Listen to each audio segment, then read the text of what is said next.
You're going to deal with sometimes with people that are spineless. Just recently, there was some person that decided that 4 months after he donated $1,500 to help us do good things in the world, feed poor people, and so on, he decided that he doesn't want to donate. So what does he do? He sends a message to his credit card. No, I didn't mean to donate $1,500. Now, if you bought something and you didn't like it after a few months, but you pretended like you just, you're cheating the store or whatever, or the store has a policy that you're allowed to return it, it's doubtful if that's permissible or not permissible. And generally speaking, it's most likely not permissible according to the Torah. But if you ever donated money and then you decided that you want to undonate, in essence, you want the refund from it, if you donated that money to a petting zoo, it's possible that it's allowed for you to take it because you're wasting your money anyway, the petting zoo.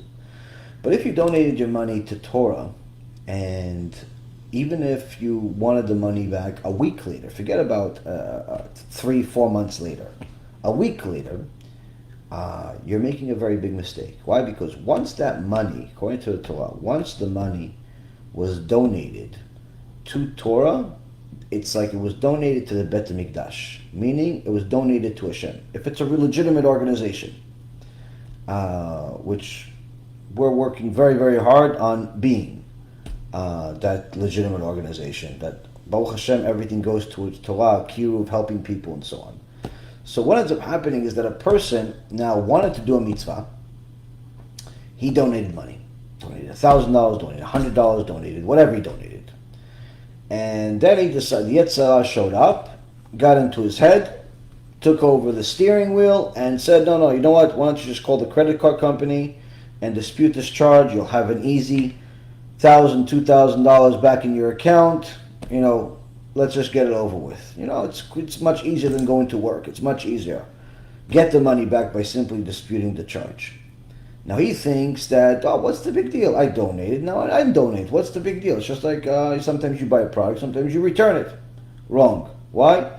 At that moment that he disputed the charge, he not only lost that mitzvah that he originally did, but now he got a sin.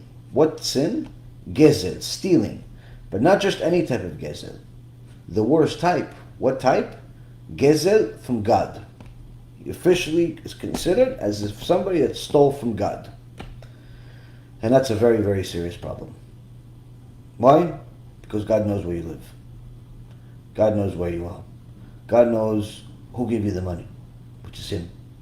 And unfortunately, such a person is not only a person that shows himself to be spineless, but to the people that he's hurting and so on, but also he's putting a curse on himself. He's putting a curse on himself, which is a curse of Aru, because now he's considered somebody that stole from the Torah, like stole from the Bet HaMikdash.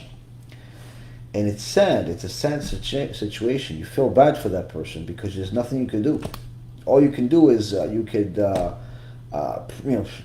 pray that they do tshuva. But believe me, this has happened more times than you can imagine. It's that time. Just recently, somebody did that. I'm telling you a story that is happening, but it's not the first time.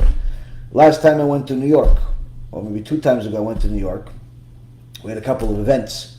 Baruch Hashem had a bunch of people in the events. And one of the events, usually, events, the way I am, I know that the way it's, other speakers are, most other speakers are, they charge a fee for going to speak somewhere, 3, 5, 10, 20,000, whatever they want to charge. Plus, you have to pay for room and board and all those different things. Baruch Hashem, I've been doing it the way my Rabbi has told us to do it, which is don't charge anything. If they could pay for a flight, good, but many times they don't, and you still go. But you tell them, listen, if you could please donate some money, that would help. But you have an understanding that it's not like if you could donate $100. Like if you could, raise some money for us so it's actually worth it for us. That it's equivalent to something substantial, like you would pay some other speaker that charges. Anyway, you're going to do the lecture whether they pay you or they don't pay you.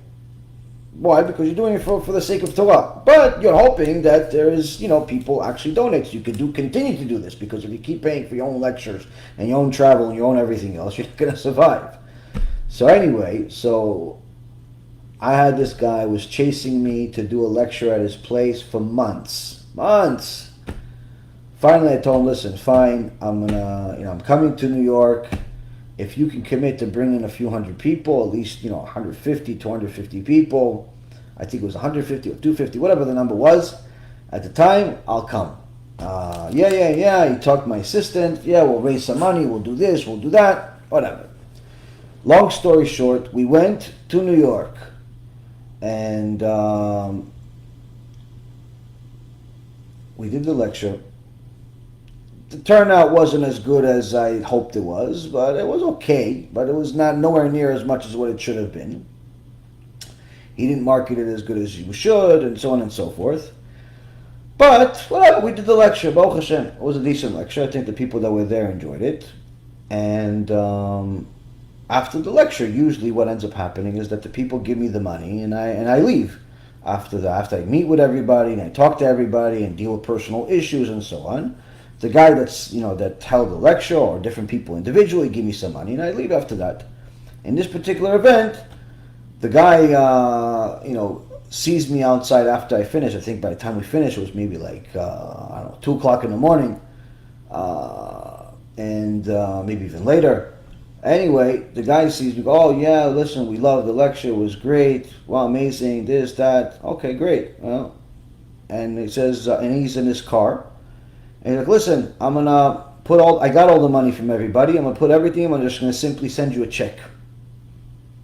This is unusual. What do you need to send me a check for? If people gave you money, and you got some money, and so on, just give me the money. What happened? You guessed it. Nothing. He never gave us the money. Zero. Nothing. Not for travel, not for food, not for board, not for nothing. And on top of it, he stole all the money that everybody else gave him for me. Now, for the sake, not of money, for the sake of his neshama, because there's no tshuva from this. There's no tshuva from something like this. He'd have to come back in a gilgul in order to fix something like this. There's no tshuva. For the sake of his own neshama, I had 2 different assistants that I have call him almost every week for months just to tell him, send the money because it's not your money. You're stealing money here. Whatever he doesn't want to donate, don't donate. But the money that other people donate, send that money. He wouldn't answer the phone. He dodged them. He'd hang up, this, that. Eventually we just gave up. Now this guy, he thinks he's 100% religious. When I talked to him, when he came to Florida to visit and so on, before this whole fiasco happened, yeah, zealous for Hashem, all those different things, garbage. Why? When push came to shove, when it came to money, the person simply became spineless. And unfortunately, there are many, many people like this. We deal with them all the time. This is why I always tell people, I don't like to talk about money with people. Like, if you want to donate, just donate. Don't talk to me about it. Don't convince me about it. Don't have me want to, I don't want to do it. Why?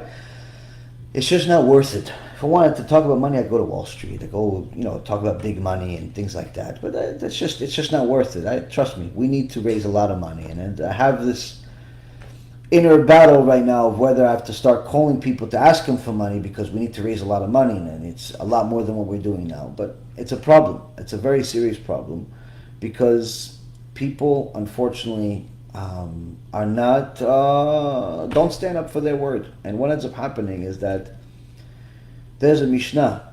It's a Mishnah, the Chachamim say, that to show how much HaKadosh Baruch Hu doesn't like people that don't have a word, he says, the people that don't have a word, that say something and don't hold to it, Hashem will destroy them just like he destroyed the generation of the flood. That's it. B'Shem Hashem Na'aseh V'Natzliach, we're very excited to offer you the new Be'Ezrat HaShem app 3.0. It's a newer, faster app full of Torah, lots of Kedusha by the shiurim that we do, myself, Rabbi Ephraim, Rav Chaim, where you'll have also newer features where you're able to use the app while you're using other applications on your phone. You'll be able to share the lectures directly from the app. You'll be able to donate online and support our Cube and our Torah work that we're doing. And the most exciting feature is that you'll be able to actually ask questions directly on the app and get answers from the rabbis directly from the app. This is something unprecedented, and Baruch Hashem will be able to offer it. Thank you again for all of your support. Check it out. Make sure you have the kosher Torah that will re-energize your neshama each and every single day. Call to Ahavat Chinam.